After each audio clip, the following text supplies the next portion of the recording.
کہ ادارے بھی وہی ہیں، تنامے بھی وہی ہیں، تنکے بھی وہی ہیں، لاڈلے بدل۔ یہ زلفی بخاری کا ریڈ وارنٹ کا مطلب جو مجھے سمجھ آتا ہے یہ ہے کہ لوگوں کو الیکشن سے پہلے یہ بتانا کہ اپنی اب ذرا بیٹ دوبارہ سے ہیج کر۔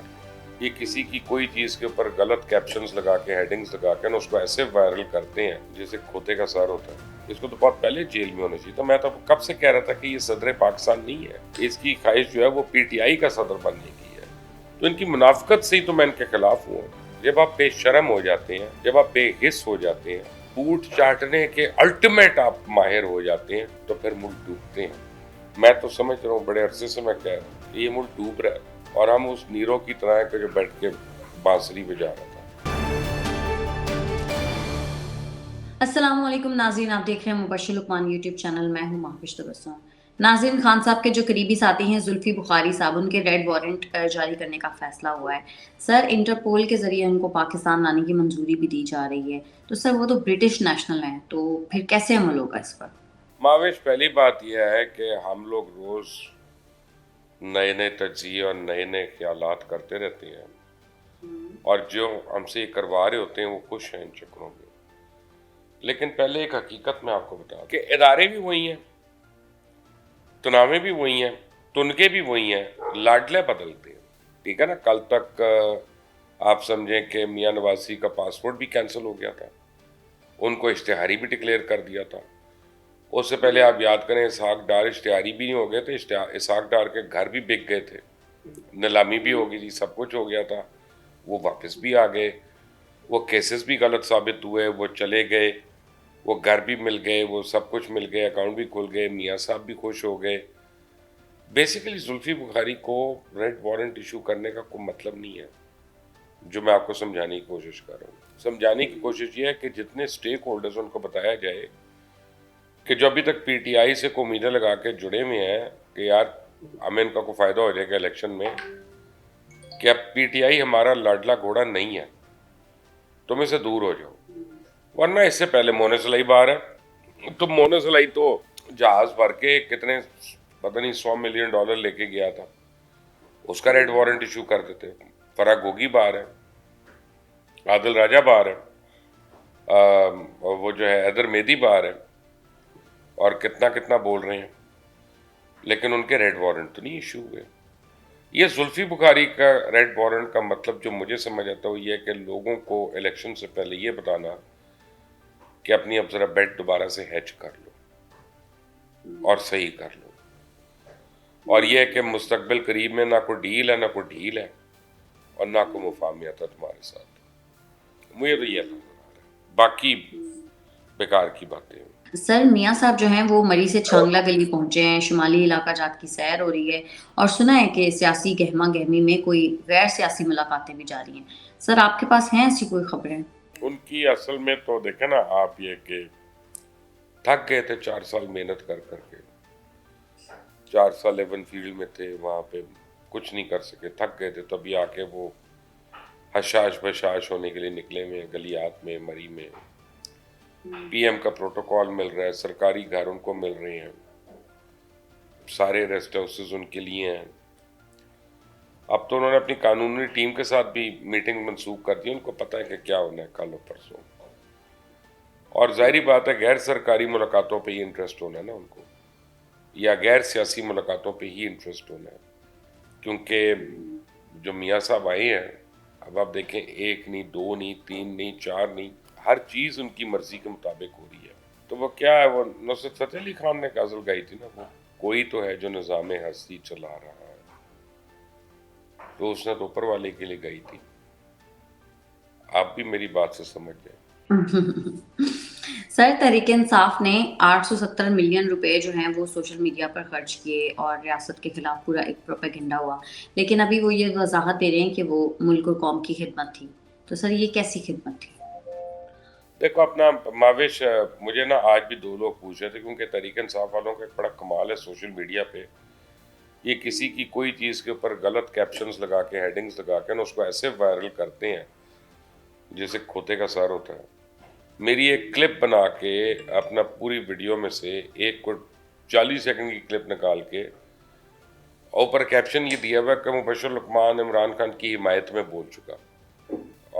فائنلی اور اس کو چلائی جا رہی کہ ٹھیک ہے. مجھے تو اتنا اگر ان کو میری حمایت سے تحریک انصاف کو فائدہ ہوتا ہے تو بسم اللہ, اور اگر ان کو کسی اور کو فائدہ ہوتا ہے تو بسم اللہ بھائی, چلا لو تم اپنا کہہ کے. لیکن تحریک انصاف کے یہی کرتوت تھے معاوض جس کی وجہ سے میں نے تو ان کو پاور میں چھوڑا تھا کہ جب وہ حکومت کر رہے تھے اور ان کو 1.5-2 سال ہوا تھا حکومت کرتے, میں تو تب سے ان کے سے دور ہوا تھا.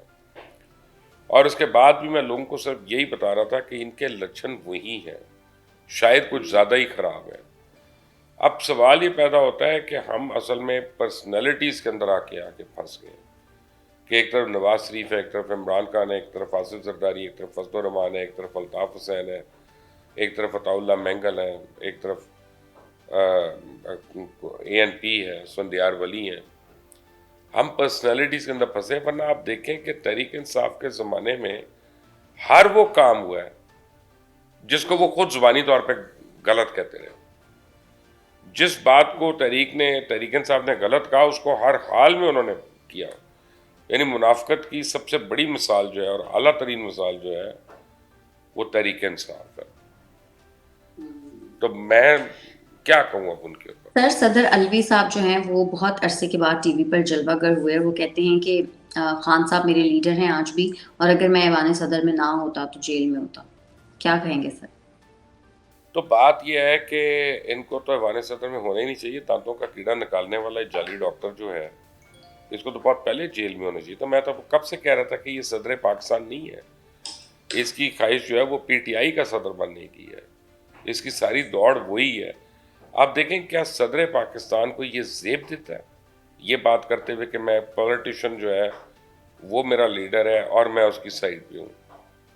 تو یہ بھی تو بیسیکلی 2 نمبری نہیں ہے, تو 22 نمبری ہے, بلکہ 222 نمبری ہے.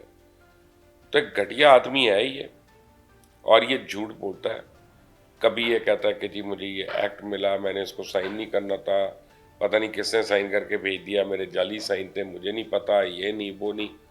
ویسے کتنا معصوم بنتا ہے. لیکن ایکچولی یہی ہے ان کے دوگلے پنے اور جھوٹ اور منافقت ہے معاوض. کیونکہ میں ان کو بہت قریب سے جانتا ہوں. ان لوگوں کو میں کم لوگوں کو اتنی قریب سے جانتا ہوں جتنا میں تحریک انصاف کے چند ایک لوگوں کو جانتا ہوں. تو ان کی منافقت سے ہی تو میں ان کے خلاف ہوں, اور کس وجہ سے ہوں.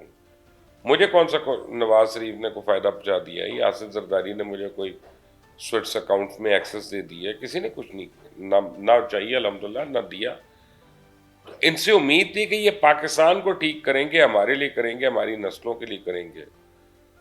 انہوں نے تو بہتی گنگا میں لوگ ہاتھ دھوتے ہیں, یہ تو خود گند میں لوٹ کے اس میں نہاتے رہے ہیں پورا. یہ تو کیا غلیظ لوگ ہیں. سر, عارف علوی صاحب کہتے ہیں کہ مجھے جنوری میں الیکشنز ہوتے نظر نہیں آ رہے. آپ کو آ رہے ہیں سر نظر؟ یہ ٹھیک ہے, جب نون لیگ کرے گی نا الیکشن کی کیمپین تب میں مان لوں گا کہ الیکشن ہو رہا ہے. ابھی تک آفیشلی نون لیگ نے الیکشن کی کیمپین نہیں کی. میاں صاحب بھی ٹھنڈے ہو کے بیٹھ گئے. آپ دیکھیں وہ جب پاکستان سے باہر تھے احتساب کی باتیں کرتے تھے, گرما دینے والی تقریریں کرتے تھے, اور نام لیتے تھے اور کہتے تھے اس کو نہیں چھوڑنا, اس کو نہیں چھوڑنا, اس کو نہیں چھوڑنا. تو جب سے وہ آئے ہیں وہ تب سے مفاہمت کی باتیں کر رہی ہیں کہ ہم نے مل جل کر آگے چلنا ہے, ہم نے پاکستان کو آگے لے کے چلنا ہے, ہم نے کشکول توڑنا ہے. وہی جو باتیں پہلے دور حکومت میں کرتے ہیں تو وہی ابھی بھی کر رہے ہیں. ان کا بھی اسکرپٹ وہی ہے, اور ہنگامی طور پہ ان کی سیاسی مذاکرات اور وہ ساری حرکتیں بند ہو چکی ہیں. وہ تو گلیات کے دوروں پہ ہیں, مری کے دورے پہ, چانگلہ گلی کے دورے پہ ہیں, ڈونگا گلی کے واک پہ ہیں. ان کو کچھ چلتی نہیں ہے. تو اب بھی مجھے ماحول اس دن نظر آئے گا جس دن PMLN کہ میں الیکشن آفسز دیکھوں گا, پھر میں مانوں گا الیکشن ہو رہا ہے. سر, سائفر کیس میں 36 سٹیٹمنٹس آئی ہیں, اور جن لوگوں نے بھی وہ پڑھی ہیں وہ یہ کہتے ہیں کہ یہ کیس صرف خان صاحب کے لیے نہیں بلکہ پاکستان کی سیاسی تاریخ کا سب سے اہم کیس ثابت ہوگا. سر, آپ کو کیا لگ رہا ہے؟ یار ہوگا, ضرور ہوگا. یہ پہلے کبھی بھی نہیں ہوا. ہمیں ہر کیس میں بتایا جاتا ہے یہ پاکستان کا سب سے بڑا کیس ہوگا. جو نواز شریف کا کیس تھا اس میں بھی آپ یاد کریں کہ سپریم کورٹ میں والیوم 10 جو ہے وہ آج تک بند ہی ہے, اس کو کسی نے کھولا ہی نہیں ہے. میں یاد کرا رہا ہوں تو اب شاید لوگوں کو یاد آ جائے کہ یار والیوم 10 کیوں نہیں کھولا تھا. اور